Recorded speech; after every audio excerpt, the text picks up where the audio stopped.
lovely listeners. Welcome back to another episode of the Art Saddle podcast. I am Copper Kelly, as your host as always, and I'm joined by my co-host, Kenan Flannery. Say hello to the lovely, lovely people. Hello, namaste. What's the crack? How are you, Copper? With you? I'm doing all right, Kenan. I'm doing all right. Sweltered in this fucking heat, but sure. Oh, piece of Jesus. Oh, piece of Jesus. I feel like a priest at a playground. I'm that warm. I was trying to think of that joke during the week. It's like, I'm sweating like a priest. Where would the priest be again? In the playground. Yeah. Oh, that makes sense. Yeah. Oh, what's the other one? A pedo and a Barney suit. That was another one. That's the other one I used to say. Oh, I have a joke for you, though. I have a joke for you. Go on. It's more family friendly. What do you call a train that likes toffee? No. A choo-choo train. That's a nice good. little opening. That was good. I like that. I like the family friendly content as well. What we have on this channel. Yeah, you're straight out the gate, swinging that bat. Ah, you don't give a fuck. You have to swing it. There's people don't talk about this stuff. So that's it. I mean, what is an orphan's favorite toy? You said this last time, so I know. Did I actually say this last time? You told us at the end of the last Fuck episode. Off, really? You get you. Oh, shit. Yeah, a boomerang. What is that? Because it comes back. Yeah. Fuck, man, that was my only good joke. That's your only good joke. Come on. Shit. Yeah, what about what do you call a person with no body and no nose? What do you call someone with no body and no nose? Nobody knows. Oh. Okay. Try out the old socials there. I will. People know where to find us and contact us and slide into our DMs and such. So you can find us on the Art Saddle Podcast on YouTube. You can find us on the Art Saddle Podcast official on Instagram. No, not official. Like the Art Saddle Podcast on Instagram and on Facebook. You can find us at the Art Saddle at gmail.com. There you go. I started with YouTube and then I fucked my whole head up. It's like, where do I go from here? So the Art Saddle at gmail.com, the Art Saddle Podcast, more or less everywhere else. You can send us cool jokes. You can send us stories. You can ask for guests to have on. You can ask for things we talk about. Send us news. We always talk about news. And so if you have any local news from your local parts that aren't necessarily jumping in main headlines, because we're kind of just taking headline stuff and ripping the piss out of it. So if you have anything in your local part, especially if it's funny, send it in, because we'd love to hear it. And slide into our DMs and let us know. And I think we have... that was cool, by the way. I can see a little slit in half. Yeah. Because you smell like shy. Fucking... So... Shy follow your milk pipe. Speaking of fucking shy, we have a new social, don't we, Copper? We do. Tell our lovely listeners about the new social we have and all that they can avail from. Yes, this is very special. We are now on Patreon. Woohoo! And I'm sure a lot of you are familiar with Patreon. You probably heard a lot of other podcasts use it too. But it's a place where you can get extra content. And if you'd like to contribute, that's the word I was looking for. If you'd like to contribute towards the podcast and help support people that you like, that make content that you give into your ears and into your eyes. But we have a podcast, we have a Patreon, and you can go over there, and for €1 a month, you will get an extra bonus episode every week. So we are releasing the first 2 as normal, free, everyday episodes on the Art Saddle podcast, RSS, and all that kind of crack, as normal. But our third bonus episode will be behind this big paywall of €1 a month. So if you think about it, you're paying 25 cents a week. And for that 25 cents, you will get the normal episode, which is this one. That'll be put out for free anyway, as normal, every week. But you will get an extra bonus episode where myself and Kenan will be talking about all sorts of stuff. We just recorded our first bonus episode before we recorded this, but it will come out after. But we were talking about zombie movies. We were talking about stories. You were nearly jumped in Dunleary. I was nearly battered with a bottle of wine. Someone nearly hit me with a bottle. And you can hear about that. You can hear about Copper's riveting story about Google Pay, and a ferry. Getting onto a ferry and realising I don't have any money. Yes, so lots of fun stuff. And you, as Copper said, you'll get your ordinary episode. You'll get your bonus episode, 25 cents a week, or 25. The best way to look at it is 25 cents an episode. 25 cents an episode. More and content. You'll also get a shout out. Didn't mention that before. Yes, a custom made shout out. And we'll be talking about you. We'll say lovely, kind things about you. Oh, we might know. We might rip the piss out of you. We might puddle abuse at you. Yeah. But also, basically, we're hoping that we can get enough €1 to pay for the Zoom membership to record this and all that.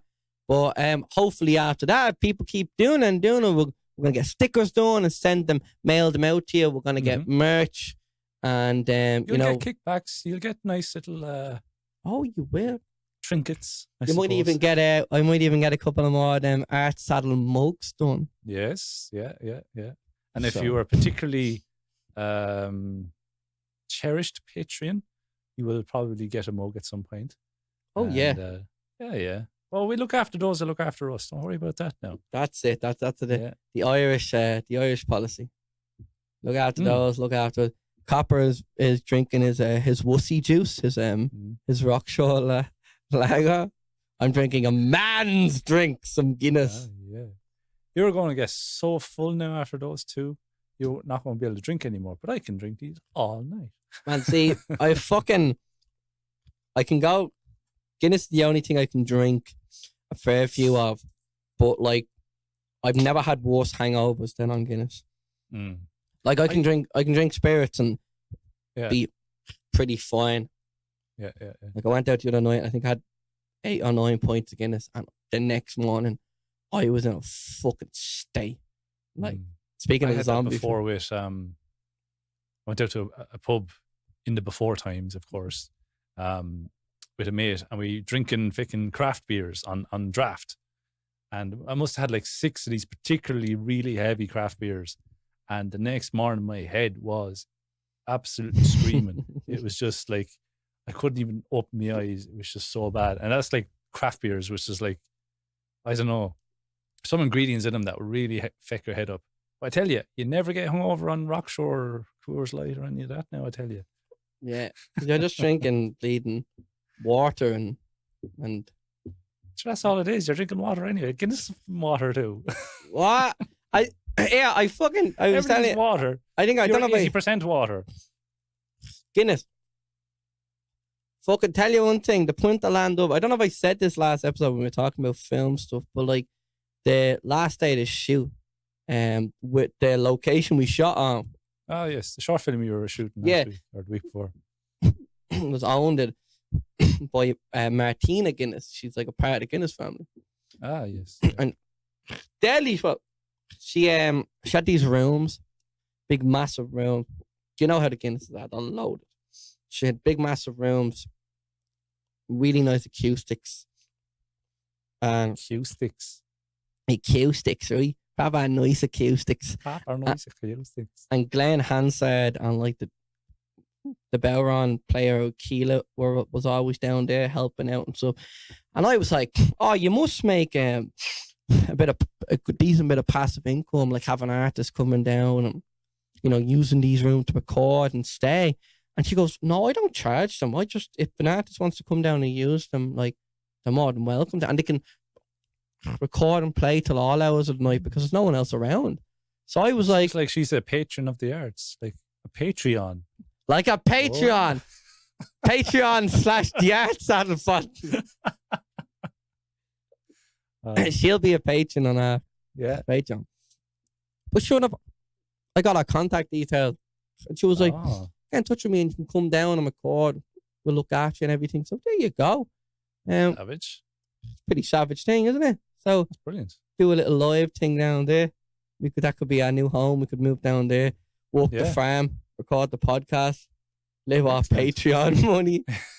Live off our millions and millions. Millions of euros. €1. Yeah. But you find us on the old socials and drop us messages and such and stories and questions for us and whatever you have. Are we still on the social bit? Are we? Jesus. I guess. Oh shit, man! I think we just went completely off course. Just went off on a tangent. Yeah. See, I have to bring it back. I have to keep you in line there, Kenan. Yes. That's it. Like the last time you were giving out to me, I said to you, you haven't said our Facebook and Instagram yet. And he goes, I fucking did. You weren't listening to me. And then I was editing the episode and I played it back and no, you hadn't. So I fucking did. I'm telling you, I did. Listen to it, Jake. I fucking will. You edited it out, you did. You cunt. I did not. Yeah, bleeding did. Go away. Go away with that. But anyway. Oh, Lord. But anyway. I was going to say, I was like Tenacious D and Kenan quit the band. Every week he quits the band and he comes back. And I come back because of that sweet Patreon one. Oh, Lord. But tell us, is there news? Oh, there's news. We are a music podcast. If we hadn't mentioned that already, we do talk about music things and music industry and music stories and things and stuff. But what is the news? News time with Kenan. Welcome back to News at 5 with Kenan Flannery. Welcome back, guys. So yeah, this week I have really fucking cool news that I like. This is news to me now. He hasn't told me, so let's told anything. Learn what Kenan has to tell us. So, you know the way there's an influx of video games having musicians and artists doing shows and stuff. So I think it was Tyler the Creator or Little Nas or something did a show in Fortnite. Oh yeah, Travis Scott did one. Travis Scott, that's it. Sorry, I think one of them did a show in Roadblocks as well, or Roblox. Yeah. Roblox. Yeah. So, Rockstar Games have teamed up with a record label. Rockstar they make GTA and Red Dead Redemption. Yeah, GTA Online, all that fun stuff, all the GTA. It's a Cherco Loco Records. Actually, sorry, I lied to you. They actually, GTA developer Rockstar announced that it's soundtracking, they basically made their own record label. And I beat the club with a load of like DJ tracks. Basically, they released an EP in July, early July, and basically what Rockstar is doing is that they're releasing a remix version of the EP in game. So you basically, but they're releasing alongside an update. And one of the features in GTA Online, one of the updates, you are now able to customize a radio station. So they have all these like Los Santos radio and Laszlo. Yeah. On the Rock Channel. Yeah. On the Rock Channel, yeah, dude. You're a gamer yourself now. I played a bit of GTA. But they're making it where you can like pin song and it automatically adds it to your own fucking radio. So the update is you have to go around and collect 4 CD discs in the world. And when you collect all 4 of them, this new EP from this person will be added into your playlist selection. Yeah, radio, yeah. So I think who's the musician? Or is it a bunch from this record label? Yeah, let me have a look. It's not your upcoming single. You haven't got Rockstar to put that into the game. You have that? Not yet. I'm working on it. Working on it. Churco Loco. They're a Ibiza club culture brand, and then they named the thing after that. The label released a compilation album, Monday Dreaming, in early July, followed by a 4 EP drop in June. Now, Rockstar is injecting the EP into game alongside a new mix of the whole project from Seth Trollexer, one of the DJs on the original project. For players to access the remix, they have to find 4 separate media sticks representing the 4 EPs hidden across the GTA map. After finding the media sticks, players can listen to the music while driving and turning on the in-game radio. Which is an interesting way of music out. That's the thing. I want to ask you about that because, like, I think when this part of linking media is only growing, and it blew up when Travis Scott did that Fortnite thing, because so many young kids were introduced to Travis Scott. He got millions for doing basically more or less nothing. Yeah, and wasn't even live either. It was pre-programmed and such. Yeah. And then for like that entire season of Fortnite, there was like a big, massive version of him like dancing in the middle of the map. Yeah. So kids found his music, and kids that maybe not actually be into any music, that might not be that thing, now hear this guy, and they love Fortnite, so they associate that with Fortnite and Travis Scott. Boom, So I think this approach of gamers are always looking for, yourself, when see people playing games, they always want more and more and more and more content. Especially if it's your favorite game, you want more and more. Keep adding content. And that wasn't the case for games on like PlayStation 1, PlayStation 2. No. Yeah, the disc, and that was it. That was it. There's no such thing as extra levels, extra this or whatever. Unless it was like a cheat code. It was already built into the game. You had to unlock. Well, a lot of times you play the game, that was it. And then you waited for the sequel. And then you had like downloadable content, like you remember The Lost and the Damned and like the Ballad of Gay Tony from GTA 4. GTA 4, like, yeah. It was set in the same world, but it was like it was actually at the buyer, and it was basically its own game. It was unreal. So, but GTA 5, it's been out like, how long has GTA 5 been out? Oh, about 8 years. Yeah, GTA 5 release date 2013. 13, okay, yeah. Like, what the fuck? Like, the a new version every year, but a new version on a new console or new platform. And then they have the online thing, which is just skyrocketing. And it's the same with like Red Dead Redemption 2. Like, I know that's obviously not doing as well. I play the online now. I love the single player mission, just going around exploring the forest and going hunting and all that kind of crack. Love that. It's like nice, easy going kind of game. Like, the online was pretty cool as well. I won't lie. Like, I enjoyed it. I had a friend back in the day that we met, like an internet friend, and we met through fucking Call of Duty, and turns out like me and her were the only two that had Red Dead Redemption 1, which I don't know if you played that. I played it twice. Did you ever play the multiplayer?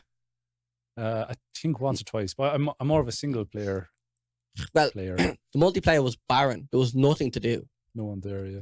So, but it was really, really addictive to like just roam around with friends. So we used to play that, and then we hadn't talked for years.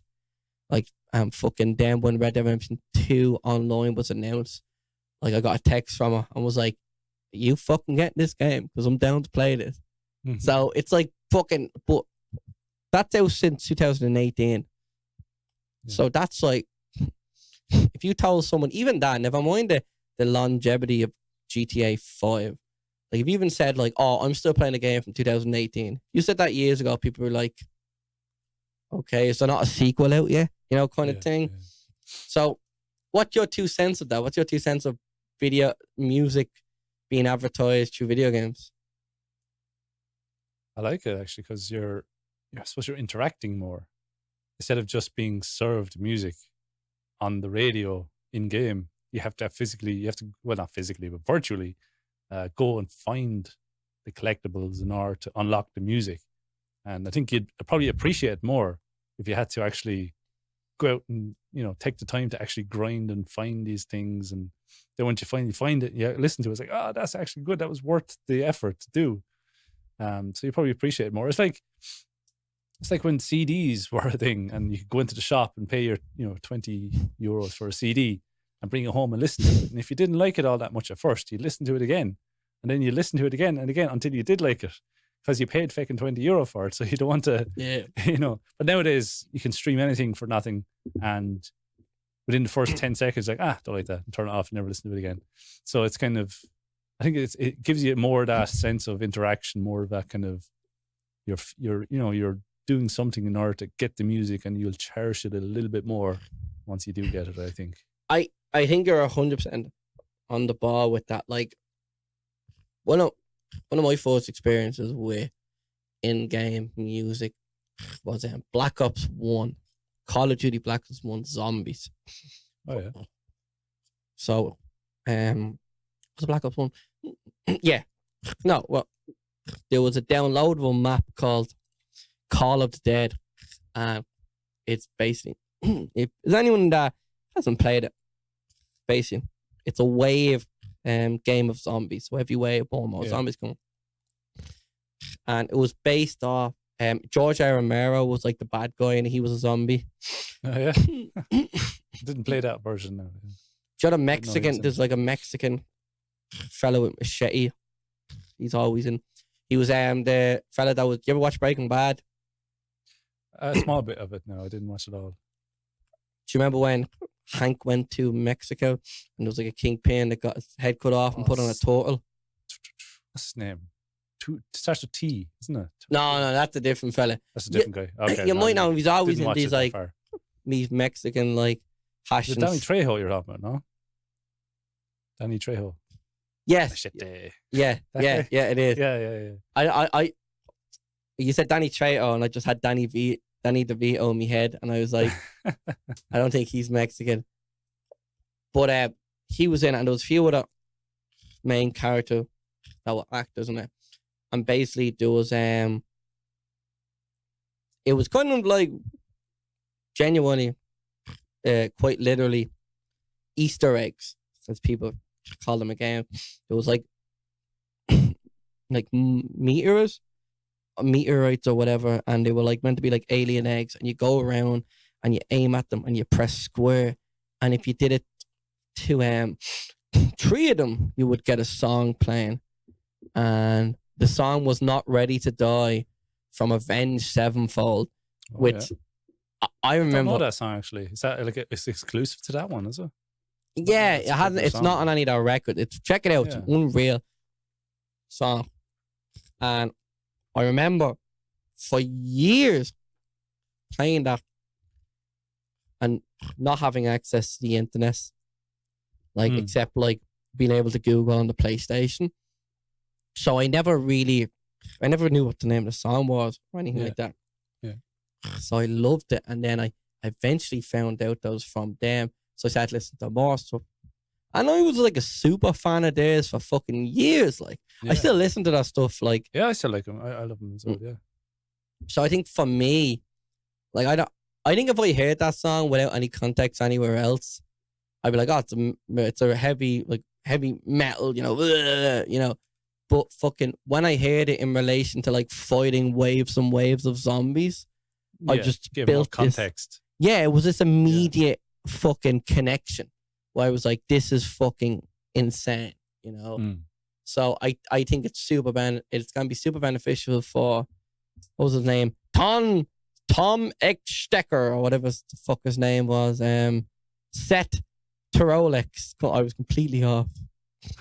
But speaking of music video games, like I loved Tony Hawk's skateboarding when I was growing up. Yes. Of course, the soundtracks were just, chef's kiss. Mwah.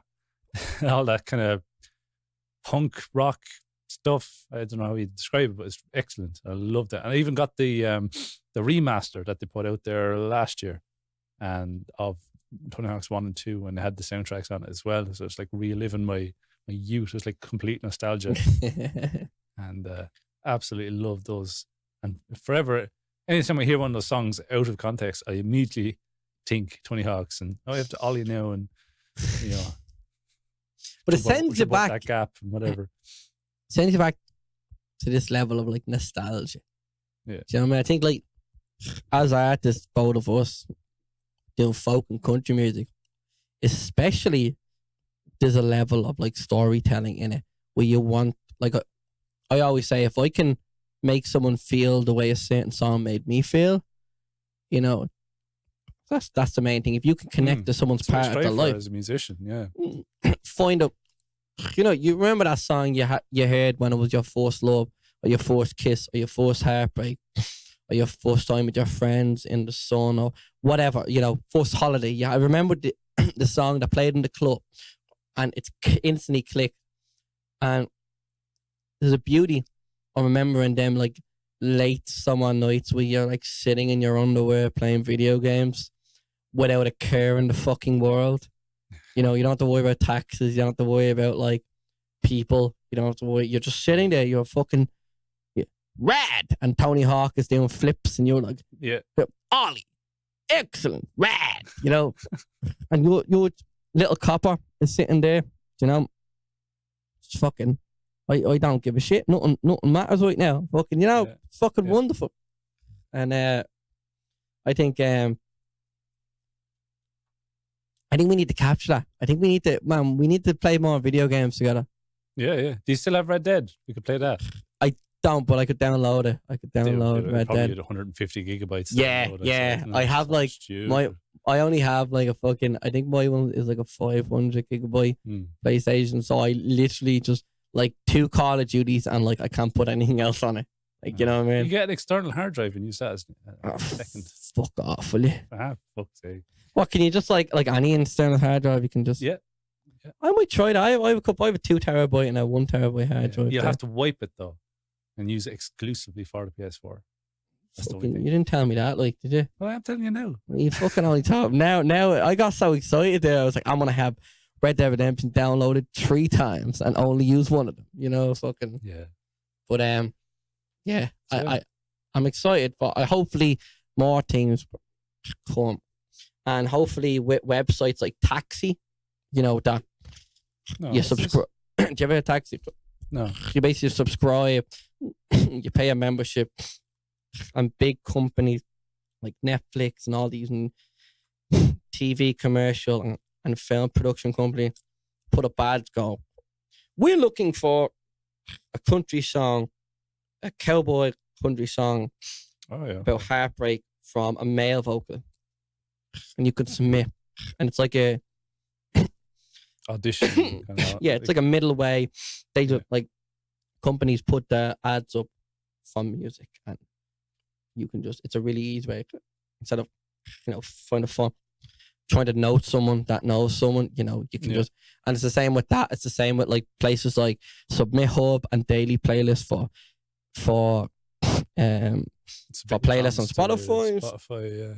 So I hopefully in the future someone might make a website where you can submit in game like music for games. Looking for a song for a radio in a race car game, or looking for an 8-bit soundtrack in my Cube game, and you can start submitting So I think that's the future. I think that's it. And also, as we've talked about millions of times before, fucking, you know, as an artist, you need to have like constantly have different revenue streams. Yeah. Like you can't just depend on one. So I think this could be very potentially lucrative and potentially successful for artists that, you know, you won't have to go, oh, well, the only way to blow up now is by having a big TikTok. Like you could put a song in a game and that game could fucking explode. Mm. And now your song is sitting in this game that like millions of people are playing and you're going like, yo, man, like, you know what I mean? It's pretty cool. Yeah, pretty that's a rad. good idea. And then you could play the game and hear your own fucking song. Check out Taxi, yeah. I think it's 300. I swear to God, I'll probably talk to you about the podcast after this. But me and Shauna were chatting about it. It's €300 a membership, but if you have a year, but if you have people that chip, we can all chip in. Oh, okay. And we could all use it, you know. So that's a pretty potentially, you know, interesting area to go. And if like me, you, Shauna, maybe we could get, like you would have, I think it would be most beneficial for you more than any of us because you have the most songs out, you know. So I think, like I was saying it to her, I was like, maybe me and Shauna record and write songs, and about a year's time, when we have like a big catalog of songs ready to go, more releases, and then more that aren't released but are ready, you know, then get the membership, and then you can go, okay, well, I have instead of having like one song, you know, it's kind of so. Yeah, you load up and then you're nice and ready to go. That's it. You never know. Could be on a small TV show. A Netflix do a lot of ads there, so it could be like, you know, and you know yourself with Netflix TV show, like they can either flop or they can fucking explode. You know, absolute smash hits. Like, yeah. So you fucking there you go. Like look at The Witcher. Yeah. Like, do you ever play The Witcher games? Oh, I love The Witcher games. Yeah. Unreal. When that TV show came out, like obviously, you know, people that played the games. Going to your Witcher, oh Valley of Plenty. Oh Valley of Plenty. Oh. That's an old that song. Such a good fucking, because I love The Witcher games, like really good. And I never read the book, but I had a friend that's Polish, and the book was originally written by a Polish bloke. That's right, yeah. So he was like, he read it and he was like super into it. So he was like, oh, Netflix do good show, yes. Like that's kind of how he sounded. Dzień dobry, yes. You know, fucking. But yeah, I have another piece of news. If you want Go for it. This is fucking, this is interesting. Yeah. Training computers to transfer music from one genre to another. Oh. According, can artificial intelligence enable computers to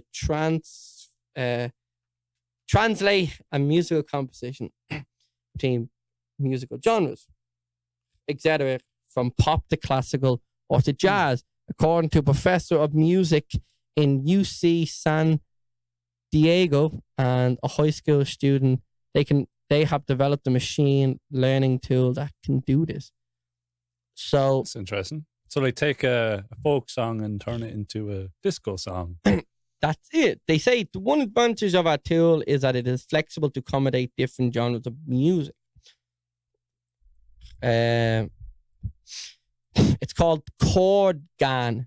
Chord in capital GAN. ChordGAN only controls the transfer of chroma features. So any tonal music can be given as input to a network to generate a piece of music of a particular musical style.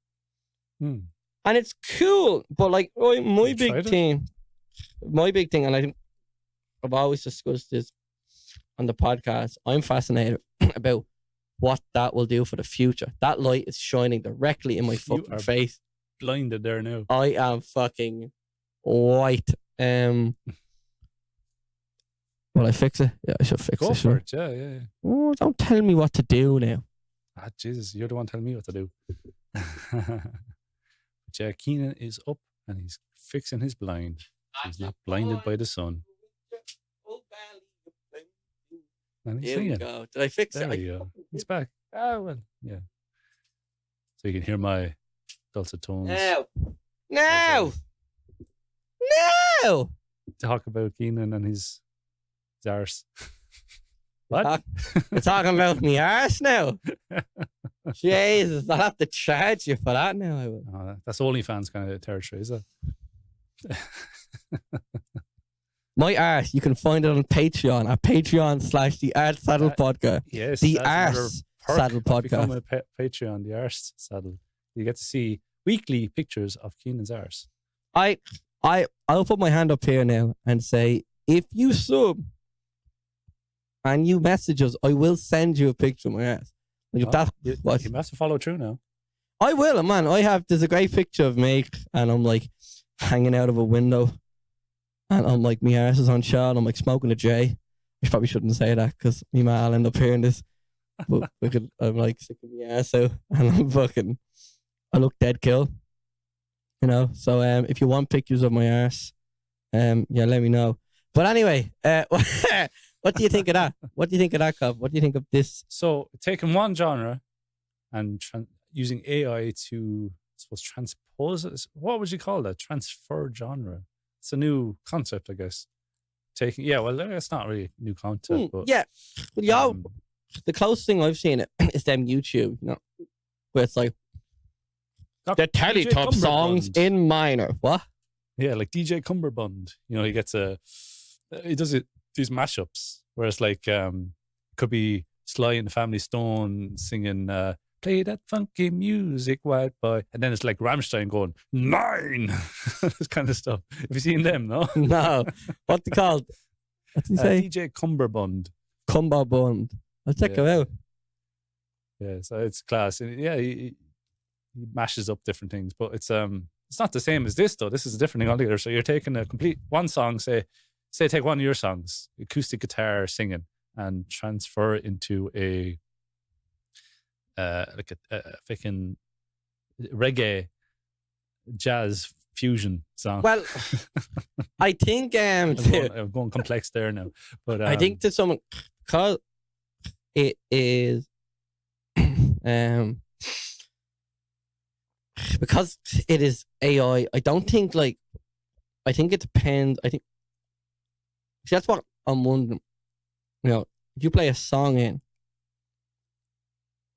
can it invent instruments? So if I play an acoustic song in, I go, I want this to be an opera, you know, operatic song. Well, I go, well, there's a guitar there, but we should add this and that, and we should add, you know, I think there'd be a nice melody here. I don't think so. I think it's more of like, realistically, you play in and there's a guitar, there's a bass, there's this and that. And it goes, okay, well, we're going to give you an orchestra. We're going to give you operatic music, but we're going to give you it with these instruments that you've fed us. I feel like that's I'd say that, hear acoustic guitar and it might add distortion to it in order to make a rock song or something like that. Yeah. I'd say it'd be something like that. It wouldn't, I don't think it maybe would add stuff. It wouldn't add a trumpet into the back of a song or something like that. It might do a very basic kind of stuff, I imagine anyway. It wouldn't be very complex. But then again, AI, have you heard the Nirvana song that AI basically wrote itself? It kind of, someone fed all of Nirvana's music and lyrics into an AI, and then it kind of took from that and it wrote its own song in the very close style of Nirvana. So it had like lyrics that don't make a whole lot of sense but sound like something Kurt Cobain would have written, kind of thing. So it's possible, like, and even there's AI out there. I think there's a website called Lalio or something. I can't remember, something like that. But if you feed it a song, it can take out the lyrics and give you the backing track. Or you can use it then to create a mashup or something like that if you wanted to. So AI is kind of being used in music a lot more nowadays than you actually would think. Yeah. And even some plugins I find in sound engineering world, there's a lot of plugins now that are actually using AI in order to do processing on, say, like the isotope stuff. They use a lot of the neutron. You can use the AI in order to find kind of optimized settings for your vocals or something like this. But I wouldn't use it now. I have my own system, but it's there, but it wouldn't do the complete job for you. It'd probably give you a kind of a nice starting point in order It's a nice tweak base to further start yourself. off and then to Exactly. tweak it. It's like all them presets. Someone's Exactly. a folk or a rock preset. Like it's a good one to put on, and then you adjust based on what you're doing. But this AI, it would listen to the song, you feed it the song, and it would make choices based on the music that you're feeding it. So it's an interesting, and it'll only evolve even more over the next 5-10 years, more even. And it'll get to the stage where AI is actually making music, I would think. So no need for me or you, pretty much. Do you believe? Yeah. Well, there's no need for us now. No need for us anyway, I suppose, yeah. That's really sad.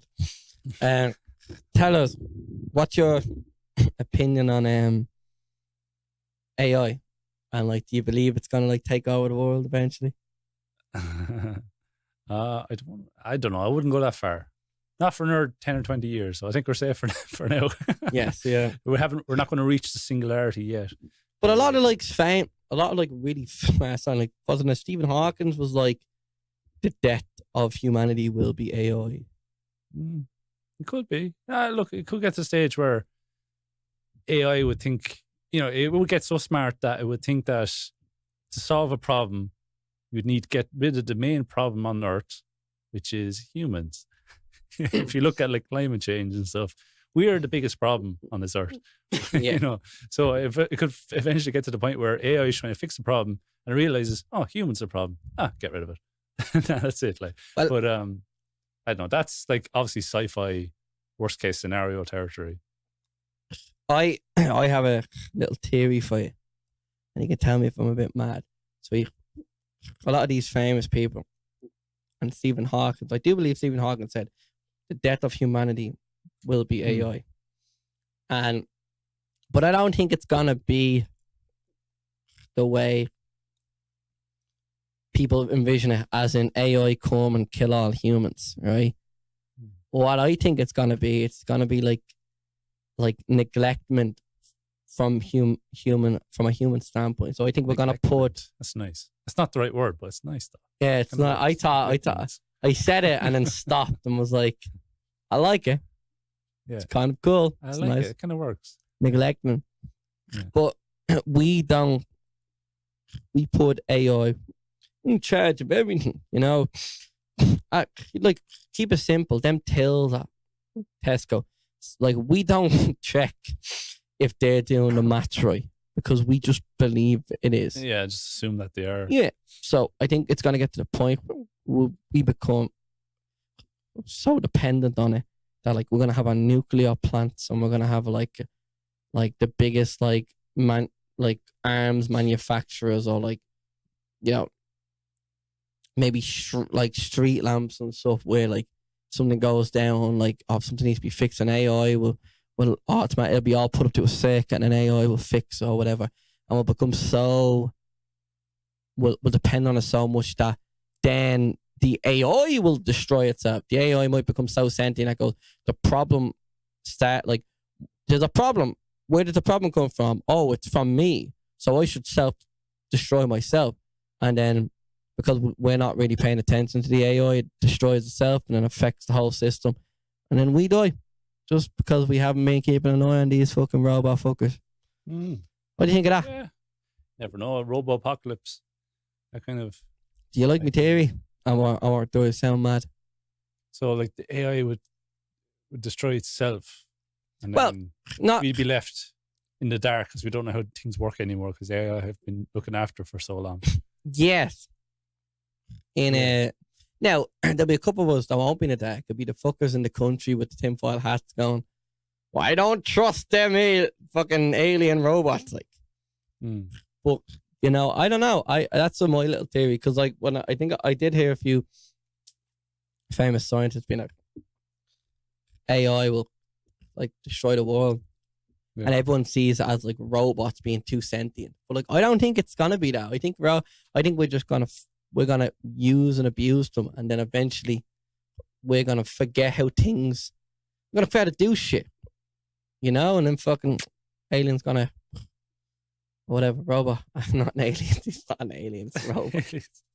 This is kind of stuff now you hear on our Patreon bonus episode. Yes, yeah. Sounds like a plan. We were talking about zombies on this one, on the last bonus episode. We were. But yeah, Patreon / the Art Saddle. The Art Saddle. Let's move away from the AI side of things for a second, and let's talk about, I suppose, one of the biggest news stories to come out in music for the past week, anyway, I guess. And that is, let's get the BBC article up in front of me. It says, MPs call for complete reset of music streaming to ensure fair pay for artists. And that sounds great, doesn't it, Kenan? What do you think? From the headline, do you think that sounds pretty good? We're all in the green. We're all rolling in the money now from now on. Is that what do you take from that? I read that headline? and went, we're not being treated fairly? What? We're not being treated fairly. I want fucking money. But then you read onwards and it's all very complicated. It's what it is, right? Okay. So this is obviously in England. But basically MPs are calling for a complete reset of the market, with musicians giving a fair share of now this is English money, £736 million sterling that UK record labels earn from streaming. And in the report, they said royalties should be split 50-50 instead of the current rate where artists receive about 16%. And this findings came after a 6-month inquiry into music streaming. So that sounds well and good, but it would not affect. Well, first of all, that's in England. And second of all, it won't affect independent musicians at all. I think at some point in the article they praise independent musicians. They're like, because we actually make a higher stake. Yeah, that's it. Yeah, one of the great lines. Yeah, one of the great lines in it. There's two great lines in that article. One of them calls I think he calls one of the MPs. He's living in Cuckoo Land. Cloud Cuckoo Land. But there's another one where it says, people that have written #1 hits are driving Ubers. Did you read that line? No, I didn't read that line. No. That's further down. Yeah. Where it's like fucking people that have basically, you know, and it's where it all comes from in that sense of going, these people, you know, who write these hits, you know, obviously songwriters and, you know, the artist, you know, the record label gets this much and then the artist gets this much. And even though the artist might have not have written the song, you know, they'll get it for performing and it goes all the way down to the songwriter, these ghostwriters, and they get fucking piss all. Like, I'm trying to find it here, I have it. Yeah. But yes, this basically goes back to what we were talking about before about streaming and how much musicians make from streaming. Because in this world that we live in now, in these plague times, we can't play live. And playing live was the greatest way a musician could make money. But obviously that was taken away from us. So we have to rely on the like of Spotify and Apple Music and so on, where we have our music. You know, we rely on that to make any sort of a living, I suppose you could say. And it's believed that Spotify pays between 0.002 and 0.003 of a euro per stream, which is 100th of a cent or something like that. 100 like a tiny. It's a paltry amount, as we were saying last week. Paltry amount. But sorry, you were going to say something there, Kenan. You were saying that you were trying to find that quote. I'm still looking for it, but okay. What I think is mad from what you just said is like, if you're signed to a record label or anything like that, it ends up, you end up fucking that like 0.00 whatever 100th of a cent. You then have to split that, and you actually only get 17% of that 00. I found it here, by the way. Pop songwriter Fiona Bevan reveals she earned just £100 for a track on Kylie Minogue's record, #1 album, Disco. And she told the MPs, right now, hit songwriters are driving Ubers. It's pretty shameful. I don't know. I found that really funny. I don't know. I shouldn't be laughing because it's all about music and all. But like, you can imagine hopping in fucking as a star, and she's like, "Oh, you're right for Kylie Minogue." And you're like, "All right, Grant, can you just get us to the Spire? Because I'm kind of in a hurry, That's the thing. I had a Heather actually sent me this article, and she I think she thought it was really good news. Then I had to explain. I explained to her. I'm going to explain now. But this is actually nothing to do with independent musicians. We'll still get that, 100%, whatever it is. But we'll get 100% of that 100th of a cent. We'll get all of that 100th of a cent per play, per stream. Whereas the record labels, they have been getting, 84% of that 100th of a cent per stream, and the artist signed to a record label. Now, this is where it comes. This is the big distinction. This move or this call for a complete reset of the market only applies to artists signed with a record label, which is, it's probably more rare nowadays. But record labels will take the majority of the money anyway. And this whole thing doesn't apply to like myself or yourself, because we're not on a record label. We're independent. We release our own music. We own all of the rights to our own music and so on, which sounds great, but we obviously don't have the big promotion machine behind us that a record label could provide us. So for that big promotion machine a record label provides, they will take the lion's share of that streaming the streaming money that comes in. And so this call by these MPs is to change the split, change it from 84% to the record label and 16% to the artist to about 50-50. But big fucking but, I like big butts and I cannot lie. You don't deny. The big butts in the room is that the artist would have a contract with the record label already, a binding legal contract to say that you release my music and you will get 84% or whatever it is, arbitrary, whatever it is, 84%, and I'll receive 16%. And that sounds great. You'll get 16% of potentially a multi-million-dollar selling song. That sounds great. But the MPs, these British MPs, they don't have the power to go back and change a contract that's already set in stone. It's probably there for 2 to 5 years or whatever it is. So this great news basically amounts to nothing. It basically amounts to absolutely fucking nothing. And it sounds great. It sounds like, we're getting some, we're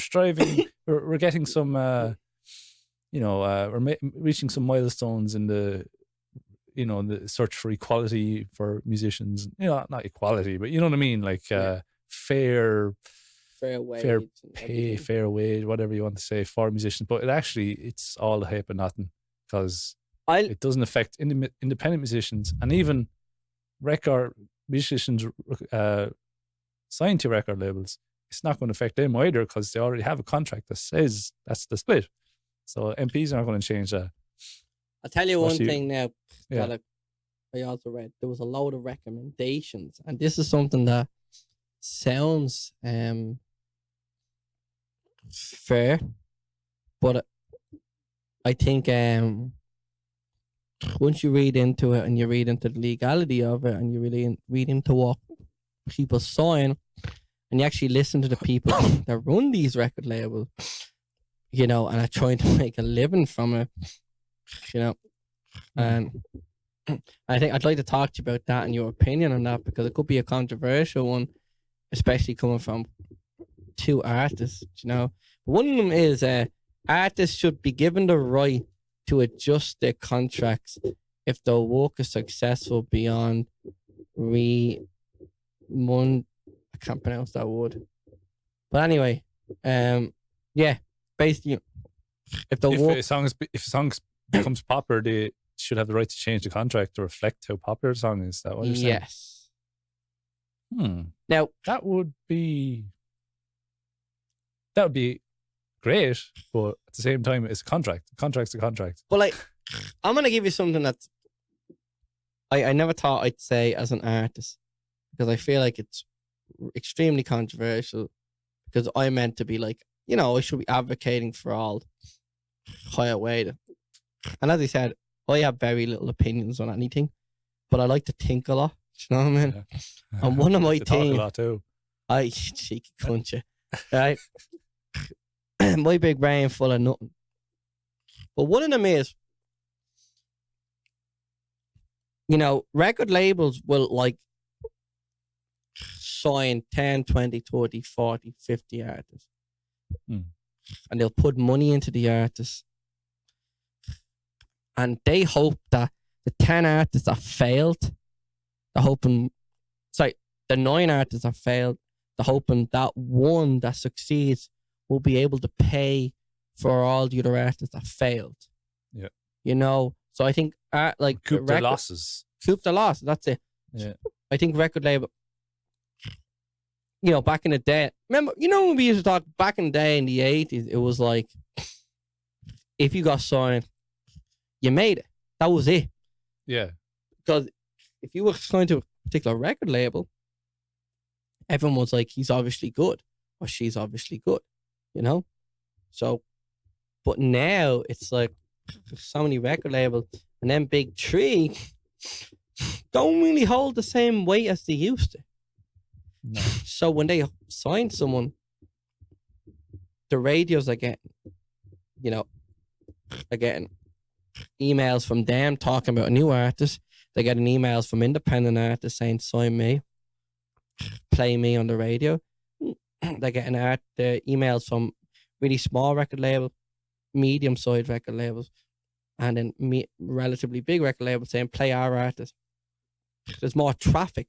So what the record labels have to do is you have to build up, like, them big three will build up like financial relationships with radio station, with Spotify, and they will sink more money in so that the artist that they have gets the airtime or gets to play because they've given the company money. Now, a part of that article says that Spotify playlisters should not be bribed or have favoritism. That's one of the things, one of the recommendations that was said. But I don't know about, there we go. Curators who make playlists on services like Apple Music or Spotify should adhere to the code of conduct to avoid bribes and favoritisms.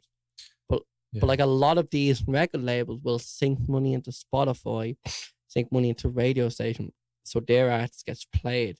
Yeah. So Absolutely. I think, now this is just my silly brain thinking, and like if this episode ever blows up and I get shit for it, you know, I mean, but I think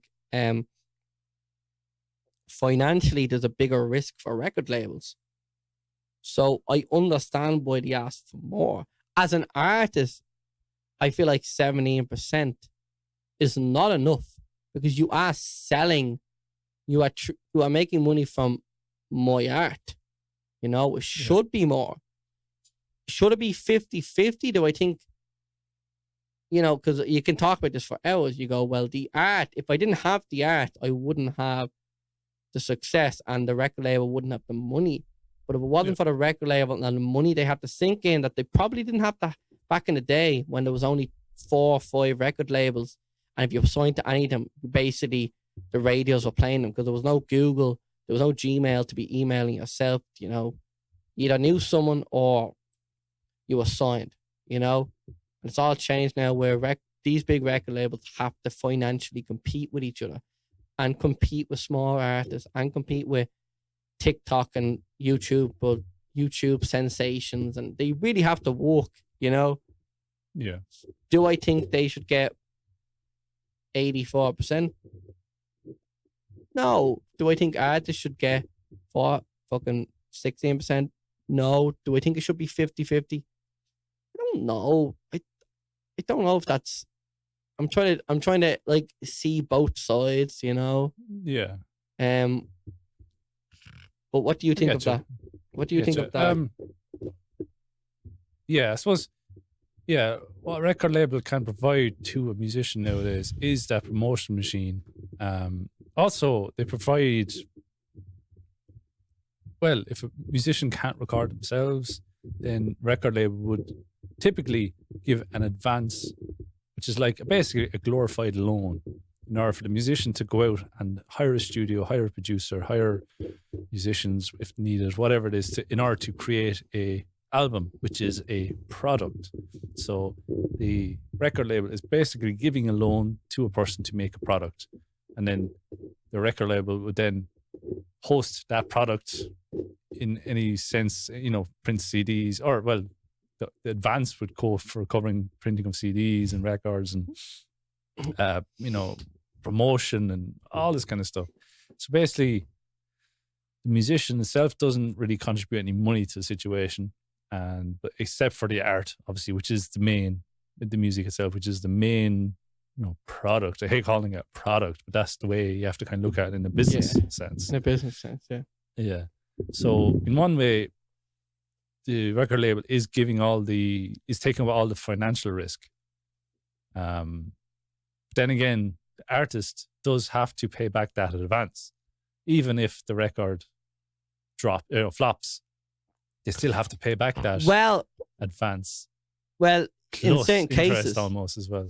In certain cases, see if you depends on how you sign. Every record. Well, it depends on the deal. Yeah, that's it. But the deals aren't usually in the favor of the musician. Unless it's a particularly savvy musician with a good, you know, solicitor to help them read through the fine minutiae of the legal speak. But they'll always say musicians aren't very business minded, so they'll always say to you that, like, I think it was the you know, the Hot Sprockets. I think I heard of them. Yeah, Irish band. They're like an Irish band. Yeah, so one of my lecturers recorded them, done a couple of tracks with them, and he said they got a record deal and they got an advance. And basically they were like, the way the deal was basically, you know, if the record flopped, they didn't have to pay anything back, but they see no money until the advance and interest was paid back, which is back from the sales of the CD. Which is like, I think which is fair, because like in that case, be fair, yeah. You know, because you go, the reason there's interest is because if you get enough sales to where you're in the interest, you're probably going to go over the interest and get a bit of money back. But if you don't, the record label has just fucked themselves, right? But the beauty with nowadays is, he said that what they did is they took their advance, they bought a load of recording equipment and they recorded themselves at home, released that album, and it means their paycheck is no longer the streams, but it's actually the advance. So they bought the equipment, and then with the money left over, Yeah. they took it and they paid themselves. So Yeah. then the record done well and they did make a bit of money from it, but they were able to, if they were smart about the advancement, and they had a good bit of chunk of change left over straight away. Yeah, because a lot of people go like, "Oh, I have an advancement. Okay, so I'm going to go to the most expensive studio. I'm going to get this. I'm going to get that. I'm going to blah blah blah." But they were like, "Well, we've been recording in our house. Let's use the advancement to get a bit better gear and just keep doing what we're doing," because they were on an upward trajectory. They were getting fans. They were gaining fans. The music wasn't bad quality, so everyone was enjoying it. So if they were like, if we just sink a bit of money into extra equipment and just do what we keep doing, in theory, our sound isn't going to change because we're recording it in the same space, recording it the same way. But that while they were waiting, while the records were coming, their streams and the sales were coming in, and they were like going, I don't know if I'm gonna, I don't know if we're gonna make, I don't know if we're gonna sell enough or whatever. They were kind of okay because the weight was took off them because they had that money from the advancement. But of course, like obviously, as you said, that whole thing with if you don't, some record labels will sign you to that deal where you have to pay back the advancement if it doesn't make it. Which I think like that's why people need to fucking cop on and really read stuff before they start signing anything. Yeah. They can hire a solicitor to run it past you because, obviously it's an upfront cost to do that. But if you don't, you could be paying for it for years. You could be stuck in this deal that they won't release your album because they don't think it's good enough, but you can't release it anywhere else because you're stuck with them. And all this there's so many horror stories. So many horror stories, isn't it? Yeah. But basically it comes back to the fact that this whole article, all these recommendations by MPs, it's a good start. Maybe it's a good start to get the conversation going about it, but it's not going to make any sort of fucking change or any sort of difference to you or me or any musician out there. Yeah. At all, pretty much.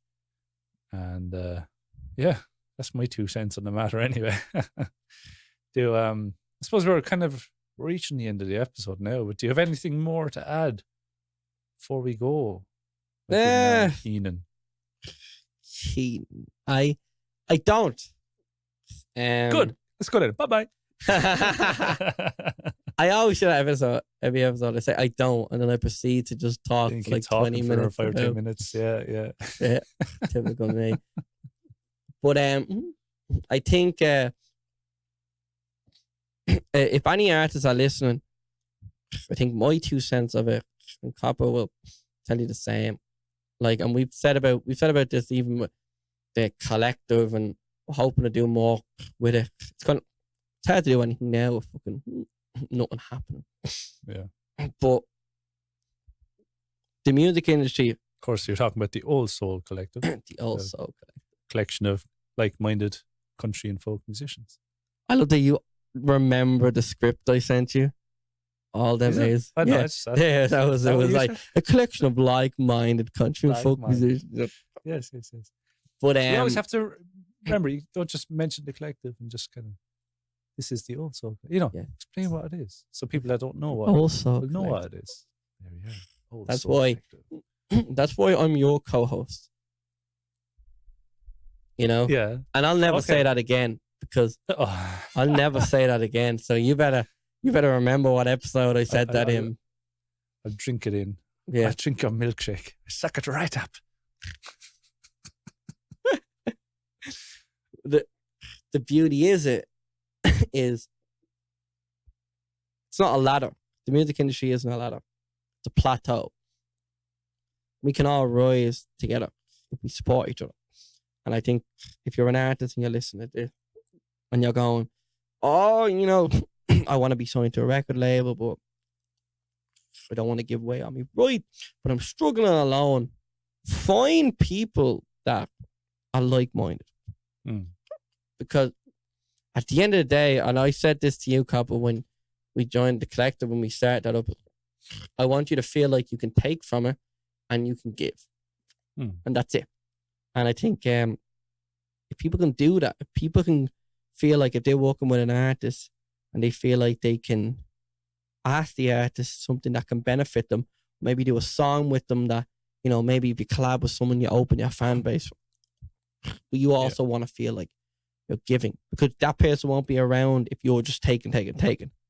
You know, as Desmond Decker said, you got to give a little, take a little, pay the price, make a sacrifice. You know the song? I don't actually. Desmond Decker. I think it's Desmond Decker. The old reggae artist. It's a double-decker bar, is it? Double-decker bar. Yes. Yes. Shut the fuck up. But that's the beauty of it. I think if you make a team around you, and like that's the thing, like if you have a team around it, you go like, look, I don't have a lot of money, but we're working together, we're helping each other. And the minute the money comes rolling in, like people get looked after. You know what I mean? Yeah. And you can tell, you can see from a mile away when there's an artist or someone or anyone that you're like, you're only in this for yourself. You know, I know plenty of them from fucking I won't name any names because that shit. Well, you can name names on the Patreon episode. Yeah, because them fucking hungry that's the money beauty, fucks so won't. They'll be behind the paywall, so we can say whatever we want. But the thing is, them people that fuckers probably pay to listen, they won't mind so much. So it'd be great. That's it. These hungry bastards, they're the money grabbing cunts. They won't pay to listen. You know, so they won't even hear that we're talking shit about them. Yeah, that's it. So we can talk freely then on the Patreon episodes. There you go. Yeah. But that's the beauty. I think that basically find people that raise you up, but you know you're doing the same for them.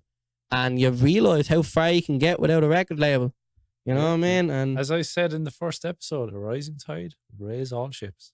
There you go. And you've lost most of your brain cells since then. That's it. There you go. That's the one most profound saying I'll ever say. And that's it. Yeah. The fourth episode you said that, and then this episode I've reiterated it again and again. No, what was the joke you said? That's in the Patreon episode. I forgot about that. Oh, yes. Yes, there you go. I like that transition. What was the joke you said? Oh, but train.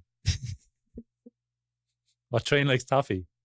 Yeah. The choo-choo train.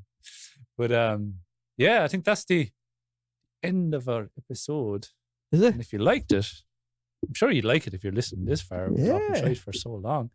If you like it, then by God, give us a new like, a share, a follow, a subscription, a fucking Patreon. What do you call it? Patreon Subscription as well. Yeah. Subscription. Yeah, I guess so. A pay. Yeah. If you just want to throw money at us, if you ever see us on the streets, just throw money at us. You know, coins, just pelt us in the head with it. It's all cool. Or if you go onto our personal socials, we have donate things. So you can donate to us and say it's for the Art Saddle, and we won't tell the other person. So it doesn't really matter. Just, you know. Yeah. And that's Copper Kelly music. So that is Kenan Flatter. Oh man, you just blew everyone's ears. Yeah, there you go. I apologize for Kenan's disregard for your eardrums. I will kiss your eardrums. Good night. I'll get some ASMR. But yes, go follow us on the Art Saddle Podcast social pages, Instagram, Facebook, all this kind of crack. Our own personal socials, Copper Kelly Music on Facebook and Instagram, Kenan Flannery Music on the Instagrams and Facebooks and such. Patreon is patreon.com/The Art Saddle. And also, if you want to ever email us, it's the artsaddle at gmail.com.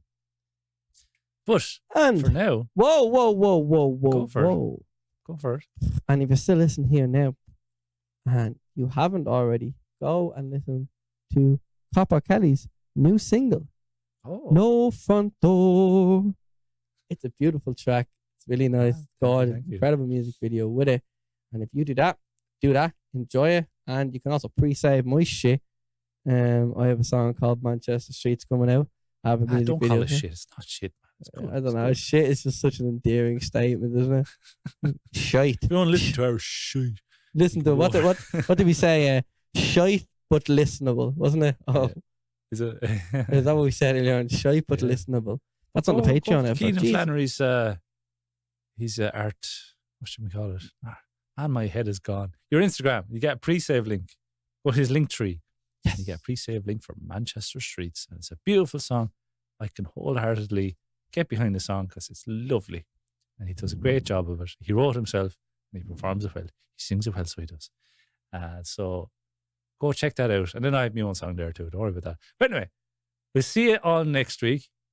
And we'll have more music stuff for you and more chat and more crack and more jokes. Hey.